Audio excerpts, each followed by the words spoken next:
स्वागत है आपका एक नए वीडियो में।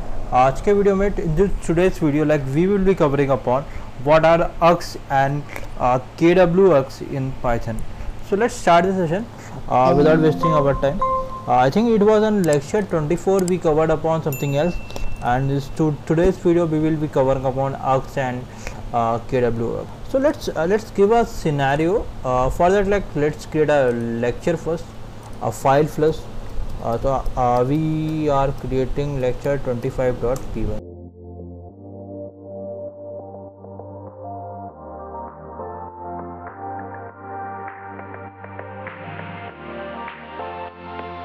A scenario is there, like I have created a function and I have given some parameters, and I want to increase it later on, like something like this. Like I have a function def with function name, like I have function name like student names. I have some function name like student names. Here I have some parameter, like let's give a parameter a, b, c. I have three students. Okay, I have three students, and I will be this function is responsible for printing this student name. They are doing specifically, they are doing something. So let's what I will be doing here. Let's do one thing. Let's call this function. For calling this function name, I will be writing student name, and I have here bound to use only three student name. So let's give our three students name. I have some Meet, and I have some Sayuri, and let's give one more actor name or director name Rohit. Seriously, student name. So if I run this, I am getting the data as expected. If I want to increase something, and let's give somebody else name, like I have some CP as well. She is also working here. She also a student, so I will get an exception because I already have like C parameter to use it. So here I am bound to give three parameters only because the function accepts only three parameters. If I want to add somebody else name later on, like seriously someone also like got the admission later on, so I will not be able to do that. And instead of this, I can pass a variable like args, for parameter like args. Let's do like Ramu. Let's pass Ramu first, and then what we will be doing here, let's call Ramu here. Ramu adds 0 index. Let's pass Ramu first, then we will be passing args later on. Now how to pass this Ramu? So for Ramu I have to give any, let's create an MB variable, and I will be creating a tuple here. You can work with list as well. Whatever you are creating, it doesn't matter, it will convert into tuple only. This args, let's give tuple here. I have some, let's copy this only. Okay, I have this Meet and I have this let's pass this. So for passing this, I will be using this star MB. As let's run this and see like whether I am getting the data. I am getting this Ramu. Okay, my bad, I did something mistake. I have to call this function name, not this student names, and then I have to pass this here MB. Let me run this. I am getting Meet. So it doesn't matter like what name you are writing here. You can write specifically args as well, you can write Ramu as well, you can write Sayuri, you can write Jetha, you can write Bide, you can write anything, like it doesn't matter. But a standard is there. If you are writing args, like it is followed everywhere. If you talk about in ASP.NET Core also, like when we are doing a variable name args was created for creating a builder kind of stuff connection. It doesn't matter. So now what you have to written, I have created a tuple, and you can create a list as well. It will convert into tuple only. Seriously, this definition it is generally going to be a tuple. So here you have to write args, and you can say like now you can pass as many parameter as much you can. Like you don't have any boundation, like you have to pass only 2 parameters or 3 parameters name. If I want to print all the variables in the tuple, so what I can do, I have this for loop. You already know how to write a for loop. If you don't know how to write a for loop, you should follow our old videos. Like obviously you will get all the data. Meet Sayuri, Rohit, CP. So I'm getting the data. So it's working fabulous. Now let's pass any normal variable,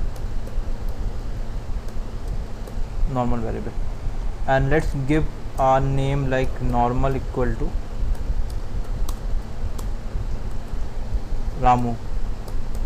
Ramu is a guy, and I will pass here normal,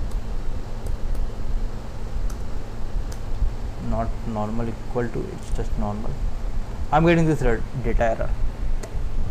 Required missing one required keyword only argument normal. Okay, so why I am getting this error, let me tell you.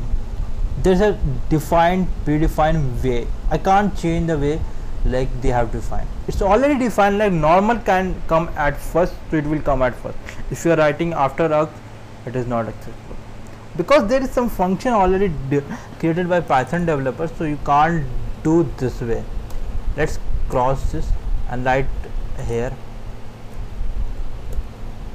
Okay, let's run this. Okay, I'm getting this data: Sayuri, Rohit, CP and Ramu. So this normal should come at first.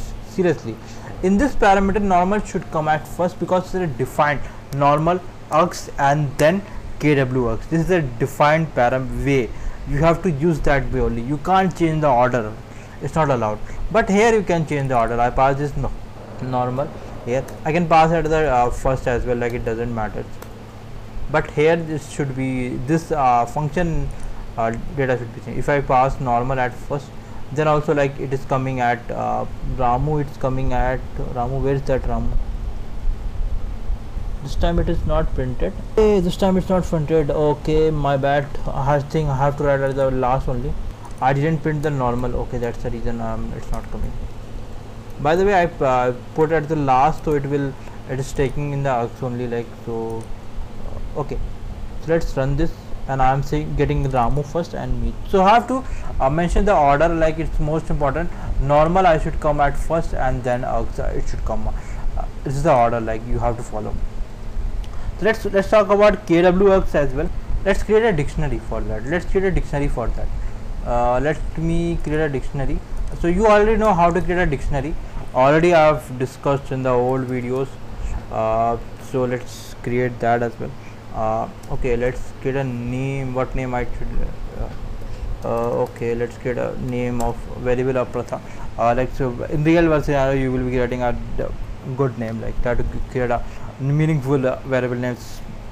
So I'm getting a dictionary. So let's add some guy's name, like let's add Meet. So she's an actress, so I will write here actress. Let's write one more guy, Rohit. What a damn does Rohit do? Rohit is a director, so it will direct the films and these things. And have some I have some Sayuri as well. She is a professor. Okay. I have these much things, like I created this what you can say, like this is it's a dictionary. For kwargs I have to write 2 stars, and then I have to write the Pratha, because Pratha is the variable name that I have passed here. Now let's what I can do, let's pass this. For passing this, I will be writing kwargs. It doesn't matter what definition you are choosing. Like you can choose here other word, and you can choose here other word. It doesn't matter at all. For printing the dictionary, how you will print the dictionary? We have some key, we have some value. Key value pair is there. Already we have already covered in. We have some kwargs. I'm writing kwargs dot. We have some items. I have this Ramu. I think I printed this as well. Like yeah, Meet is there. Actress is printing. Rohit director. Sayuri professor. This is how you can work with kwargs and args. If you want to work with dictionaries, you can use the kwargs, and if you want to work with the tuples and list kind of stuff, you can free to use args. and order, you should maintain the order like normal will come first, then args, and then after last at last kw args will come. So this was a small video like where we covered upon 3 topics. So we will be covering upon something else in the other videos, like till then, bye everyone.